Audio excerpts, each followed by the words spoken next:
Been working on it all day. So essentially this is just a disconnect that interrupts power before it comes to your panel. Okay. So your electric power meter from the national grid comes in here first, and then it gets fed back over and into this panel. So everything in here is exactly the same as it was before. Nothing changed. All the circuits operate the same way they did before. The only thing that changed over here is you have the surge protector now. So you're protected. If the generator goes haywire or whatever, grid sends you surges. Just a whole house surge protector. I know seems like you got probably all your electronics on surge protectors already, anyway. So a lot of different surge protectors. Yeah. So this just twists off. These are rated to be outdoors, which is why it has this cover on it. Okay. Just pops out. So this disconnect right here, we're just gonna do a test. Okay. So I'm gonna shut this breaker off. Lights will go out. Generator will come on 5 seconds later. And then eventually you'll hear a loud snap come out of this. Okay. And that's it transferring to generator power. Okay. Lights will come back on. Then I'll turn this breaker back on. A few seconds later, it'll snap again. Lights will flicker. You'll be back on utility power. Generator runs for a couple minutes just to cool down and then shuts off. Okay.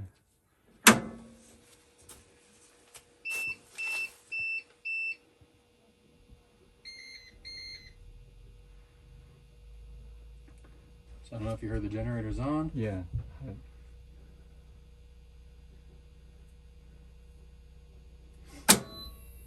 So now you're on generator power. Oh, okay. So pretty quick.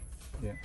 So that's about as long as all your power outages will be from now on. 20 seconds, whatever it is. Is it just now it's off? It jumped itself to the on? No, I turned it off. Oh, okay. So I cut power. Okay. So I'm going to turn it back on.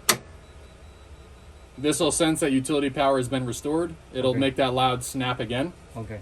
And then it'll tell the generator to shut off. But for us, most of the time, we never need to do this. This is just a test. Yep. Oh, Everything is automatic normally. So this is just a test that we do.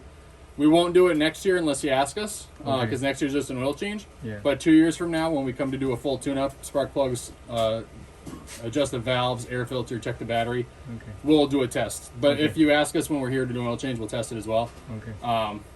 But yeah, there's nothing you need to worry about coming in here. And then this just goes back on this way. Let's just twist in here.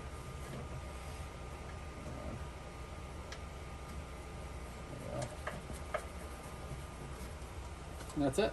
So in the future, when somebody adding a breaker or somewhere touch electric, do we need to turn, or we need to? If you're working in this panel, and you want to shut power off here, you still shut it off right here. So to us, we just do everything we do here. Everything in here still operates the same way, because if you just shut this off, it'll tell the generator to come on. So then you'll still have power. Okay. So if you wanted to shut power off to this panel, you would need to turn the generator off and then shut this breaker off. Oh. So that the generator didn't come on. So what should so we cannot simply shut this off because there's you can shut this off. Yeah. So if you were working in here and didn't want to work in here with all these breakers live, you could still shut it off here. Okay. If you ever wanted power shut off to the whole panel, so you didn't even want power up here. Oh, okay. You would need to shut the generator off and then shut this breaker off. Oh, go out to shut off and shut it. Okay, and then shut that off. Yeah. But most of the time we don't need it because you won't need it. Yeah. The most the person is going to do when they come in here is shut this off. Okay. Because that'll kill power to the house without telling the generator to come on. Because this is after the sensing. Okay. So if you shut this off, the generator still thinks there's power, so it's not going to want to come on. Okay. Yep. All right. That's it. Yeah.